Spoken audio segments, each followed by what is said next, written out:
Bonjour, aujourd'hui on va faire un beau voyage. Je vous présente Des humains sur fond blanc de Jean-Baptiste Maudet, paru aux éditions Le Passage. L'auteur nous emmène en Sibérie. Alors avec Sibérie, n'allez pas vous imaginer un roman sombre et glacé, non. Imaginez plutôt des paysages blancs, immaculés et une atmosphère qui passe du chaud au froid. Contexte. Des troupeaux de rennes radioactifs ont été détectés dans une région reculée de Sibérie, chez les Younets, une peuplade qui ne parle pas russe. Tatiana, une scientifique de Moscou, est dépêchée sur place pour analyser le problème. Elle se rend dans la région à bord d'un Antonov, un avion rustique réputé increvable. Embarque avec elle Hannibal, le commandant de bord, et Neva, une jeune fille younette qui parle couramment russe, qui va pouvoir leur servir d'interprète.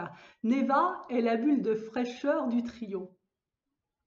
Et là, les personnages hauts en couleur, propres à Jean-Baptiste Maudet, commencent à faire tourner l'histoire dans des paysages saisissants de beauté, avec des loups, des grues, des mammouths aussi. Alors, rien ne va se passer comme prévu, hein. Dans ce deuxième roman, Jean-Baptiste Maudet est passé maître dans l'art du suspense et du rebondissement. C'est aussi un roman sur la vie, sur le temps qui passe et sur l'absurdité de se dire qu'il est trop tard pour entreprendre quelque chose. En quoi ce roman est intéressant? Jean-Baptiste Maudet nous implante complètement dans une région. Puis, il a le souci du détail, mais pas le détail dans l'accumulation de descriptions, non, le détail dans la précision et dans la surprise. Regardez cette couverture comme elle est belle.